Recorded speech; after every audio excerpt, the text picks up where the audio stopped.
Assalamualaikum warahmatullahi wabarakatuh dan salam sejahtera. Alhamdulillah, bersyukur kehadrat Ilahi kerana dengan limpah kurnianya saya diberikan peluang untuk berkongsi sebuah ulasan buku yang penuh dengan inspirasi dan pengajaran.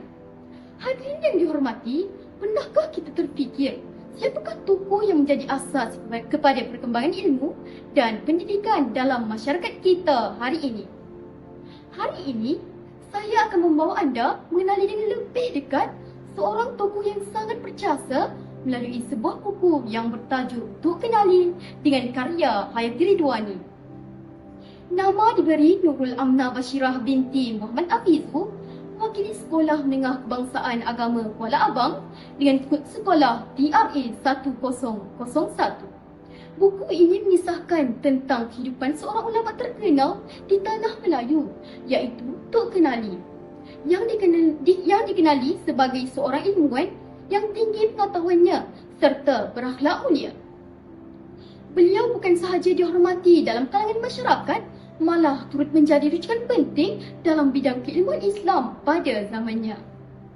Secara ringkasnya, buku ini menceritakan perjalanan hidup Tuk Kenali sejak kecil yang dibesarkan dalam keadaan sederhana namun mempunyai semangat yang tinggi untuk menuntut ilmu.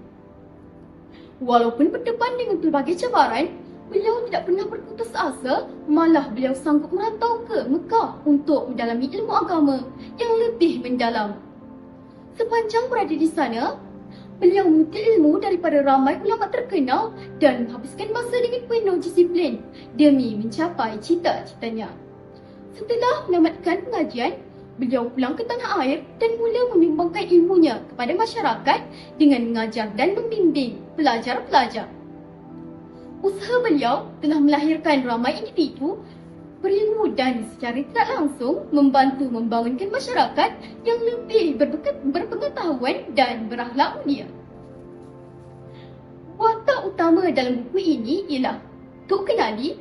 Beliau digambarkan sebagai seorang yang sangat gigih dalam menuntut ilmu, di mana beliau tidak pernah berputus asa walaupun menghadapi kesusahan sejak kecil.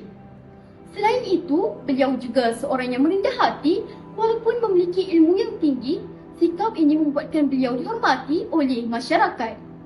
Di samping itu, Tuk Kenali juga seorang yang berdedikasi dalam menyampaikan ilmu kerana beliau sentiasa berusaha mendidik masyarakat tanpa mengharapkan balasan. Hal ini menunjukkan bahawa beliau merupakan seorang tokoh yang bukan sahaja berilmu, malah mempunyai kepribadian yang sangat mulia dan wajar kita contohi.